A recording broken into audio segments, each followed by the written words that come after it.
భవ్య రామ మందిరం నిర్మాణం ఎఫెక్ట్ అయోధ్యపై స్పష్టంగా కనిపిస్తుంది. భూముల లావాదేవీలు, మార్కెట్ విలువ అమాంతంగా పెరిగాయి. రేట్లకు రెక్కలు వచ్చాయని చెప్పుకోవాలి. భూముల సర్కిల్ రేట్లను 20 నుంచి 200% పెంచారు. గత 8 ఏళ్లలో భూముల రేట్లను పెంచడం ఇదే మొదటిసారి. కొత్త రేట్లు అప్పుడే అమల్లోకి వచ్చాయి.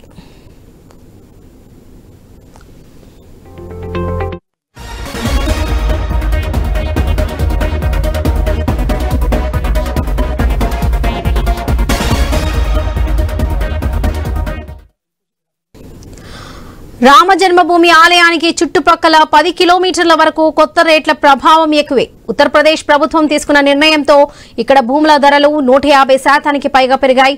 2004 సెప్టెంబర్లో భూముల ధరల పెంపు కోరుతూ ప్రతిపాదన రావడంతో సవరించిన రేట్లను అమల్లోకి తెచ్చినట్లుగా ఫైజాబాద్ సబ్ రిజిస్ట్రార్ శాంతి భూషణ్ చౌబే వాదన. కొత్త సైకిల్ రేట్లకు జిల్లా మెజిస్ట్రేట్ ఆమోదం తెలపడంతో సవరించిన ధరలు అమల్లోకి వచ్చాయి. కొత్త రేట్ల ప్రకారం జిల్లాలోని రాకాబ్గంజ్, దేవకారి ప్రాంతాల్లో భూముల రేట్లు భారీగా పెరిగాయి.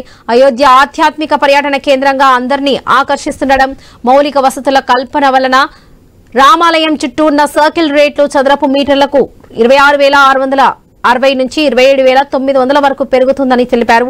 గతంలో ఈ రేటు 6,650 నుంచి 6,975 వరకు ఉండేది. ల్యాండ్, రెసిడెన్షియల్, కమర్షియల్, అగ్రికల్చర్ అనే కేటగిరీల కింద వివిధ రేట్లలో భూముల పెరుగుదల ఉంటుంది.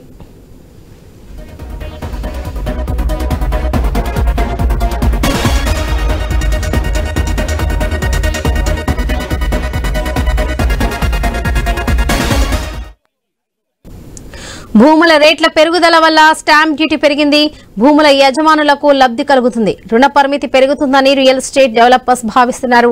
ఆస్తి లావాదేవీలు తక్కువ విలువ లేకుండా పన్ను ఎగవేతను అప్పవచ్చన్నది వారి వాదన.